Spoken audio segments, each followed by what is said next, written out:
Ever wished your Google Pixel could feel as effortlessly fast, cool, and power efficient as the latest iPhone Pro Max or a Galaxy Ultra? If the newest leaks are even close to accurate, the Pixel 11 might finally be the upgrade Pixel fans have been waiting for. I've always had a soft spot for Pixel phones. They're different in a way that feels made for tech nerds. Smart software tricks, genuinely useful AI features, and that clean Google-first Android experience. And for years, Pixels were kind of a niche, choice-loved by enthusiasts. But lately, Google's flagship Pixel lineup has become a real contender. Still, one major ingredient has been missing, and according to new reports, the Pixel 11 could finally deliver it. The thing holding Pixels back, Google Tensor performance and efficiency. Let's be honest, the Pixel's biggest weakness hasn't been the camera, the display, or the software. It's been the Tensor chipset. Back in 2021, Google moved away from Qualcomm Snapdragon and launched its own in-house silicon Tensor. The promise was huge custom hardware designed around Google's strengths, especially on-device AI. In theory, Tensor would help Pixels stand out and eventually compete head-to-head with Apple and Samsung on performance. But reality hit hard. Over multiple generations, Tensor chips built a reputation for the same problems showing up again and again: overheating under load, performance throttling during sustained tasks, especially gaming week, or inconsistent cellular connectivity, battery life that falls behind the best iPhones and Galaxy lag that ruins the flagship feel. Google focused heavily on AI hardware like the TPU Tensor Processing Unit, betting that on-device AI would be the main reason people buy phones. But while AI features are cool, most people still care about the basics more: speed, stability, battery life, and a phone that doesn't get hot doing normal things. Tensor G5 moved to TSMC, but didn't fully fix the problem.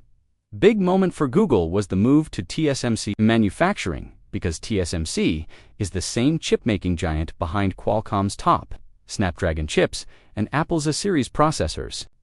Many fans expected that switch to instantly fix Tensor's heat and efficiency issues. But the leaks and real-world expectations didn't match the hype. Even with TSMC in the picture, Tensor G5 still reportedly runs hot under heavy workload throttles in gaming or sustained performance task shows. Only modest efficiency gains continues to trail Apple and Samsung in battery life and raw speed. Meanwhile, Apple and Samsung keep pushing forward. Snapdragon for Galaxy chips are tuned for even better performance. Their modems are extremely reliable, and Apple still dominates in peak performance and long-term efficiency.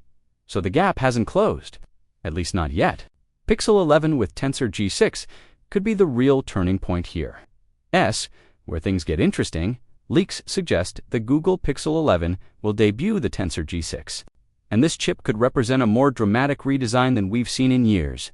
Instead of small improvements, the G6 is rumored to bring major changes in exactly the areas Pixel needs most: CPU design, manufacturing node, GPU performance, and modem reliability. A new 7-core CPU design with higher clock speeds. Early leaked details point to a new 7-core architecture and higher frequencies, including Prime Core around 4.11 GS4, Mid-Core around 3.38 GS2W, Efficiency Core around 2.65 GS. Kind of clock bump combined with a new design could significantly improve day-to-day smoothness and reduce those annoying stutters. Pixel users sometimes report 0.2 potential jump to TSMC 2 nanometers for better efficiency. One of the most exciting rumors is that Tensor G6 could be among the first smartphone chips built on TSMC's 2 nanometers process. If that happens, it could be huge for battery life. Heat controls a stunk performance without throttling. This is exactly where Pixels have been losing to iPhone and Galaxy. A smaller node can mean a cooler, more efficient chip if the architecture and tuning are done right. Point 3. A new GPU that could finally make Pixel gaming competitive. Leaks also point to a different GPU configuration, potentially upgrading from the previous PowerVR setup to a newer C-series variant.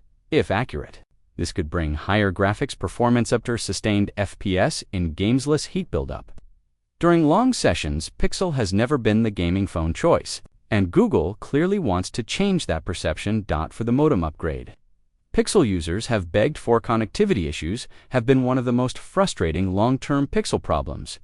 The rumor that really matters is this: Tensor G6 may finally switch to a MediaTek modem.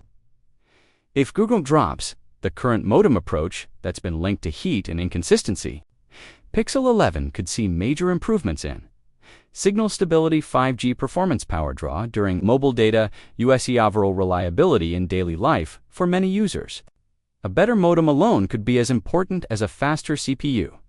Can Pixel 11 finally challenge iPhone and Galaxy? That's the big question. If these leaks are true, new CPU architecture, higher clocks, possible 2 nanometers efficiency gains, a stronger GPU, and a better modem, Pixel 11 could be the first Pixel in years that doesn't feel like it's compromising on core flagship fundamentals. Will it beat Apple and Samsung outright? That's a tough mountain to climb. Apple's Silicon lead is legendary, and Samsung's Snapdragon-powered Ultras are monsters in both performance and modem reliability. But here's what matters most. Pixel doesn't need to dominate benchmarks to win. It needs to feel consistently fast, stay cool, deliver excellent battery life, and stop making users choose between amazing software and flagship hardware. Pixel already has the unique features. It already has the camera intelligence. It already has the clean experience. If Pixel 11 finally nails performance, efficiency, and connectivity, Google won't just have a great phone, it'll have a true iPhone and Galaxy rival. So what do you think? Are you optimistic about the Pixel 11 and Tensor G6? And do you believe Google can finally catch up to Apple and Samsung where it matters most? Real-world speed and battery life?